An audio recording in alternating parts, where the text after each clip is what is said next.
So welcome back, everybody. So up to this point in our fantastic florals that we're going to be working on and being next week is we have done this where first day we printed 3 different layered prints of using our stencils, or our handmade stencils that we made. And the stencil, of course, is where we cut out the negative space. And then the negative space, okay, that created the stencil, this is called a mask. So you could use both of them, and we use the masks and the stencils with other layers of pattern layers and things like that, okay, with the string and things like that. So today also I brought out the metallics and the color shifting colors. If you want a layer of that, those are up on the counter. So sometimes the metallics can be a really cool effect because they're kind of transparent. So don't be afraid to try those. And then the following week we learned how to register our papers so that we did leaf prints so we can pull up the ghost print right inside the negative space. So we get these really cool prints there. And we also did them using them more as a stencil, so it just is a silhouette, so you can see these cool patterns through it as well. Okay, so today, what I want you to do is if you need more botanicals, or if you need more flowers, or if you want to make different flowers, or the same flower but different colors, go ahead and do that today. The more you have, the better, because then you have more to choose from as you're designing your floral, okay? So today, what we're going to be doing is I'm going to teach you how to pull a print with a Sharpie. So there's some Magnum Sharpies on your desk, and so this is kind of what it looks like. If you do a lighter color, of course, there will be more contrast, but you can transfer Sharpie from the gel plate onto a print. And then when you get good at that, you can even do the other techniques where we were layering the 3 prints. And so you get really interesting effects like this. Can you see that? Isn't that neato? And here's another one. Like that. Okay, so I'm going to show you how to transfer with Sharpie. I'm also going to show you how to use a texture plate.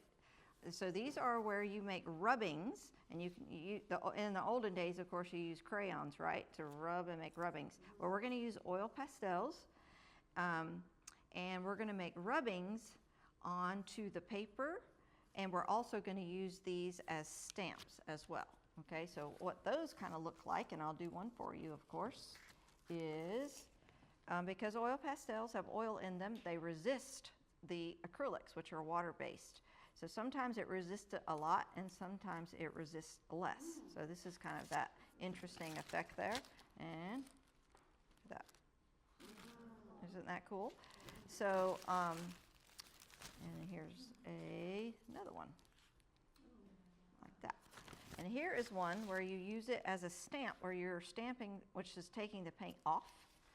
And so this is just the first layer, and then you can layer another one on top of that. But you can see how it pulled up the paint, so when it transferred, you get these cool negatives on there. And there's here. I'm trying to figure out how this person did this one, right? So, yeah, so I'm going to show you those techniques today, and then you'll have most of the 2 hours to make more gel prints, okay? All right, so first is the Sharpie. These are the Magnum Sharpies, so make sure when you finish using it, if you'll make sure it's snapped back on. And you can draw flowers, you can just draw patterns, you can trace your shapes if you want more of your own shapes that you had before. I usually just kind of make shapes on here.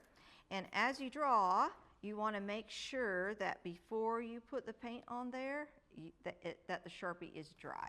So it dries pretty fast, just like the acrylic paints do, but it does need to be dry before you roll on a color. So you're going to transfer this Sharpie to another page, and it can be a just plain white page, you know, where you don't have anything on it, but you can also transfer it to a base layer that you did before, like this, if I just have a plain base layer, okay? But just so you can see the transfer better, I'm going to transfer it onto a plain page with a light color, so there's a lot of contrast between the black and the paint color. So I think it's dry, pretty dry. And so what I'm going to do is I'm going to transfer it with a yellow. And remember, you need about the size of a quarter amount of paint is kind of the amount that works the best. So a really thin layer, is working best. A little water dripped on there, so I hope it won't be a problem. But like that.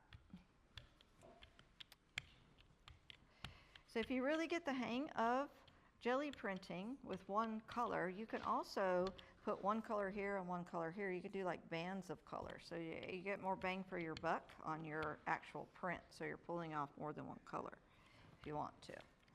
Okay, and then, so don't forget to put your number on your papers, so that way we can get it back to you. Yeah. So take a little bit of time, because what we need is for the Sharpie to release from the printing plate. So make sure you take enough time to rub it really well so that we can get a real good transfer. Sometimes not all of the Sharpie transfers, and it will transfer to the ghost print or to the next print to give you really interesting effects. So remember, jelly printing is largely experimental, so it's best if you don't think too hard about it. Okay, let's see. We got, I have found also that the plain copy paper seems to transfer the Sharpie better, where you get a bit more of a grunge effect because of this thin dry wax paper. So you can try different things. So, yeah, just like that. Isn't that cool? So then, sometimes you can pull up the ghost print if it's wet enough. And I usually keep one piece of paper that I continually pull up, like ghost prints that aren't like great. And I just keep layering them. And sometimes they end up being the most interesting papers that I have. So, okay, so it pulled the paint back up, but look, it left some of the Sharpie. So that will probably pull up in the next print that I have. So that kind of came out. Okay, so that is the Sharpie transfer. Now, if you didn't want that to come up on your next print, you could wipe your plate off, but I never mind when things just come up mysteriously, because I like the surprise factor of this whole thing. So the next thing we're going to do is we're going to do a rubbing. And so you're going to take a an oil pastel, not chalk, and you're going to do a rubbing just like when you were in kindergarten. I used to do these rubbings on rubbing plates. So I'm going to just move this out of the way. That's it. And so then you just put it on there, and you have to use your crab claws, because crabs can't hold crayons like humans, right? So you have to hold your fingers together and use the side. And you know, you don't think that you have to teach that. When I teach kindergartners and TK how to do that, they're like amazed that you can use. It's like, you know, so great to be an art teacher, because you get these little things that you don't realize they don't know, because it's instinctual to us. Yeah. Okay. So there is my paper. So what I'm going to do is I'm going to roll paint onto my gel plate right on top, and then I'm going to print on this paper, and the oil pastel should resist the paint a little bit so you get the pattern through it. Okay? So let's see. I'm going to do yellow again, because I think it's good to have a light color so y'all can really see the contrast there. So, but maybe I will put a little red in it, just different color.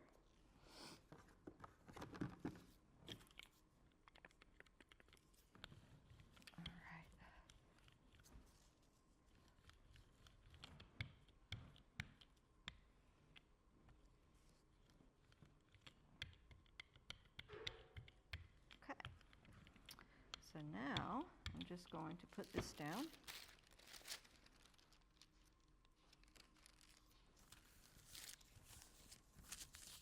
Rub, rub, rub.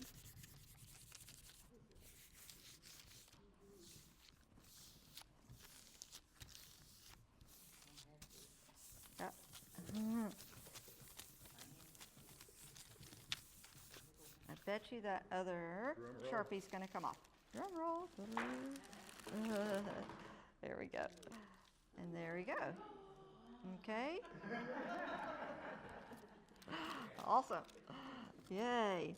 So that's when you are doing the rubbing onto the paper itself, and then you just roll paint on and pull it up. Okay. And of course you can also, once you get the hang of that, you can also use your masks and your stencils as well in that process.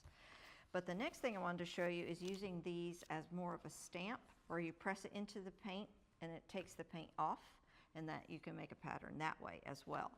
So let me get a darker color this time. Blue.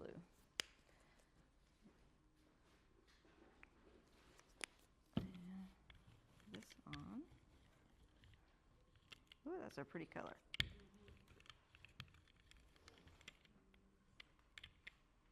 It's like the deep color of the water in the Mediterranean. And so then you're going to press this in. You can do different ones, you know, to get different patterns you want. There's different ones on everybody's table, so don't be afraid to ask to borrow if you see one on a different table. So I didn't have lots of sets of these, so I just divided it up. Okay, can y'all kind of see that? Yeah. Good. All right, so then take this one and print it on here.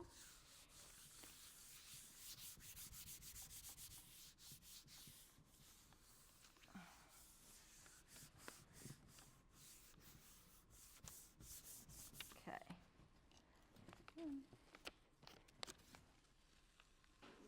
Roll that whole thing up. There we go. So there is the negative because it pulled up the paint here. You can also use your, roll-off sheet to get the paint off of there to create more patterns on your roll-off sheet as well if you didn't wait too long before it dries. Okay? So then probably what I would do with this one, I love that pattern, I would probably then roll a contrasting color, or even maybe a gold on there, and then I probably would use a stencil to try to keep some of this interesting patterning inside. So let me show you how to do that real quick. So let's use a gold just for fun. The metallic paints tend to be a little bit transparent, so they will kind of show through, but that's usually what's really cool about the whole effect. I'm going to roll the blue off my roller so it doesn't mix with the gold. Sprayer, not a roller. Oops,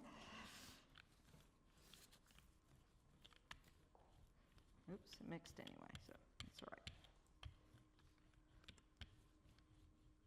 Okay, so then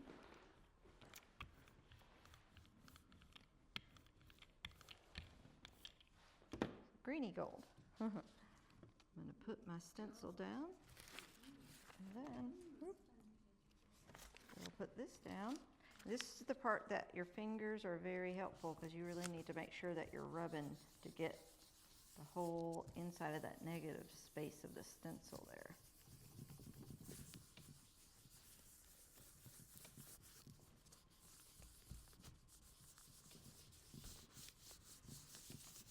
Okay.